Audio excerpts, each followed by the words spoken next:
Hola a todos, ¿cómo están? Acá estamos con Philip Moss de Chicago. Él es el responsable de la hermosa jornada que tuvimos el martes con la maratón de 24 horas de Rikudim. Fuerte ese aplauso. Bienvenido, Philip. Welcome. I was Philip introducing Moss. you. Muchas gracias. So, our first question, what's like your Israeli dance story? How did you start? How did you get to be, Marquis, and how's the community dancing in Chicago, whatever you want to tell us. Okay. Well, first of all, thank you for inviting me. It's very much fun for me to be speaking to you people in Argentina, and I wish you good health and that we get through this together. All right, so when I was about 16, I learned my first Israeli dance. It was Manavu, of course, because that's the first dance that everybody seems to learn or did back then. And it was part of being in a Jewish youth group at the time. Then a couple of years later, I went to university in New York, and I started doing Israeli dancing there, and I got enthusiastic and excited about it. Started going like 3 times a week.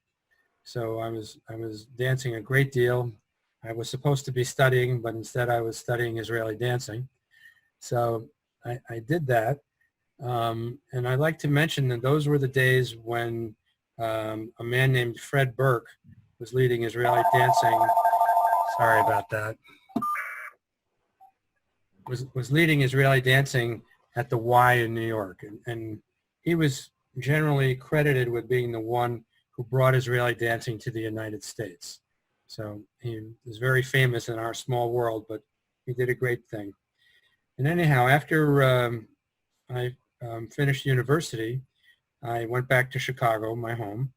I had also started teaching Israeli dancing at a summer camp, a Jewish summer camp. So during that time, I started to get experience with teaching. And then when I came back to Chicago, I was looking around for Israeli dancing. I was used to dancing 3 times a week, and I couldn't find much in the way of Israeli dancing. There were a couple of very small groups. And one of them was at Northwestern University in Evanston, which is, the Chicago area. And I started dancing in this small group, and there was a shaliach from Israel who was running the group. His name was Olish Sofer, but Olish was about to return to Israel. And we all kind of looked around to figure out who would continue the group, and it became me. So this was in 1974. You guys were not around in 1974. But anyhow, so I was in my early 20s, and I took over the group. And now, 46 years later, I'm still running the group.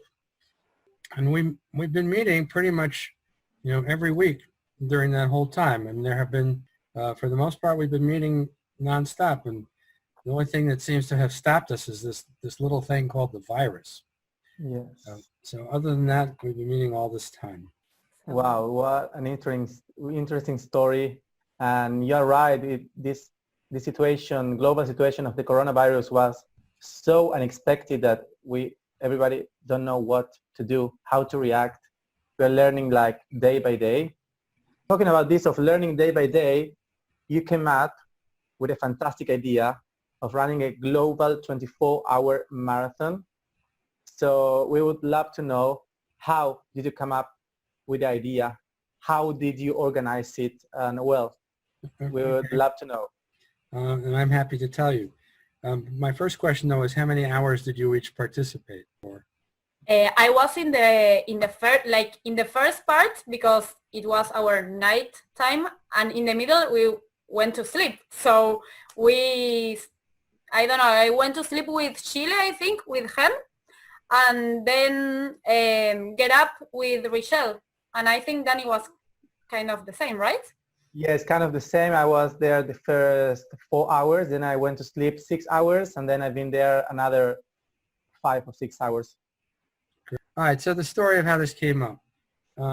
So as I'm sure you know, when people could no longer dance together, we saw many Markidim using Facebook Live to at least do something.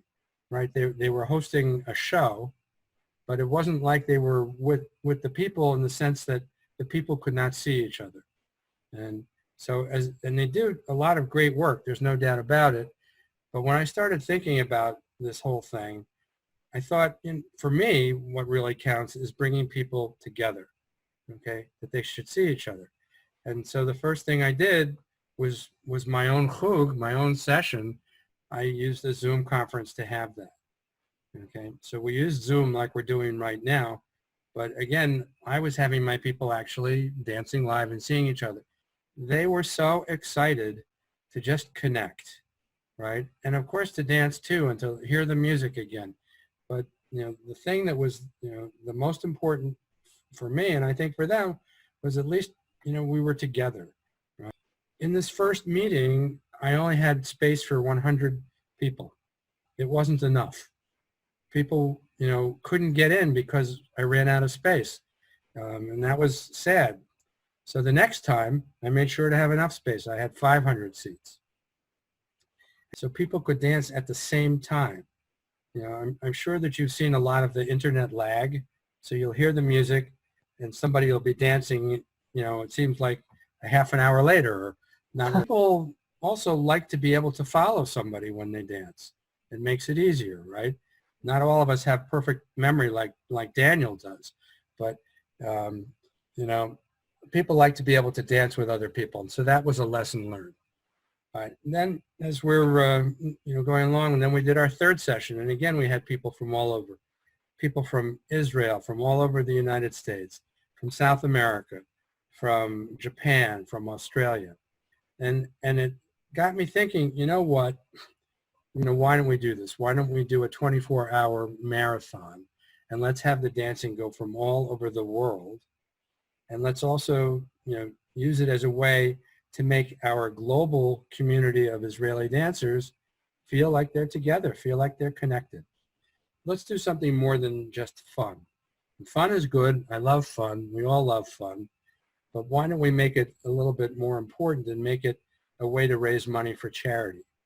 So then I came up with the idea, if we're going to do this, let everybody who helps out pick the charity that they like so that people can make a contribution in honor of those, of those Rikudim from all around the world. And now all of a sudden, this project, in my opinion, became even more important.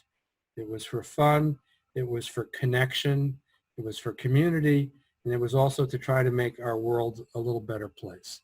So the first thing I did was approach my team in Israel that are going to be part of my camp, Machol Merkaz.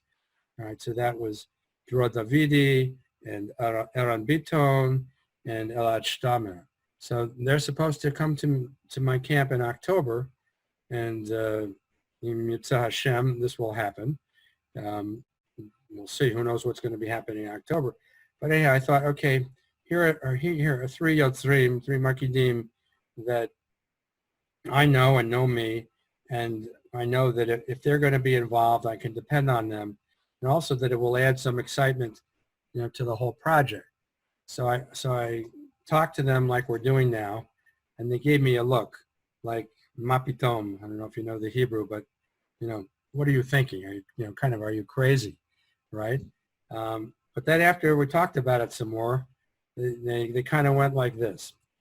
Each one of them said to me, I'm in, I'm in, I'm in. And at that point, I knew that I had something, right? So once they said yes, then I began to get serious about it. And we picked a date. My idea was, all right, so Passover is coming, and this was a few weeks before Passover when we started doing the planning. And I'm thinking to myself, well, we don't want to do it on, the Chag, on the holiday, but what about Chol HaMoed? What about the in-between days of Passover?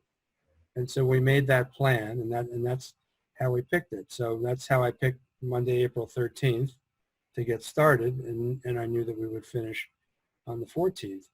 And then I started looking around the world to find people who could participate, and were strong enough leaders so that they could handle and carry, a period of the program.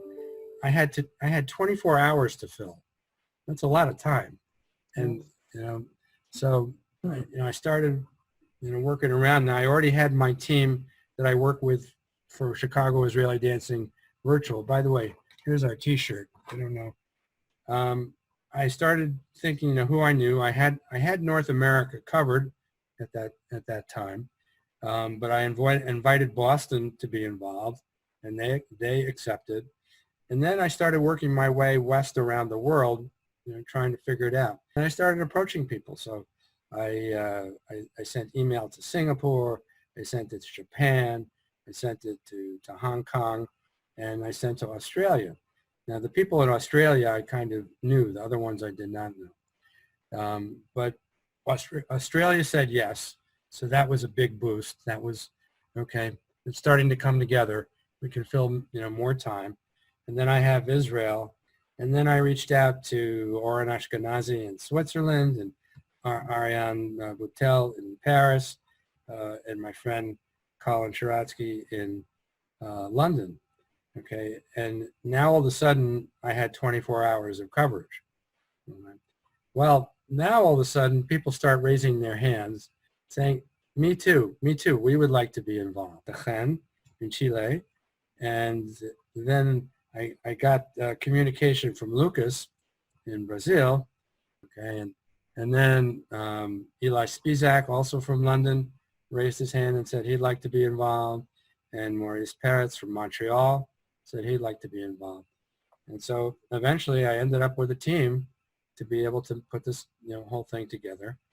And then it was time to plan the execution, plan the technology, practice with everybody, because not everybody knows Zoom. Not everybody knew how to run a session in Zoom. And, and then again, try to let everybody in the world know that we were doing this. And all of a sudden, we had a project, we had an event. Wow, wow, wow. I am so impressed. I think that all the dancers, all the teachers, and all the people who is listening to us now, is very interesting for us to get to know a little about the backstage of such a huge global event. It's fantastic how you thought on every single detail.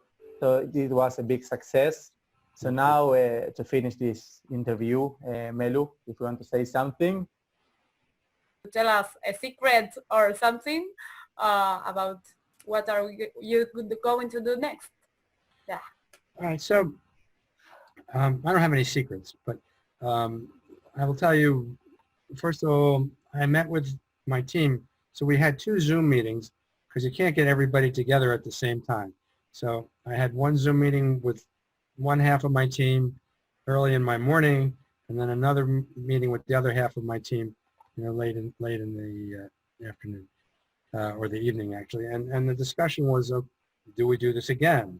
If we do it again, when do we do it again?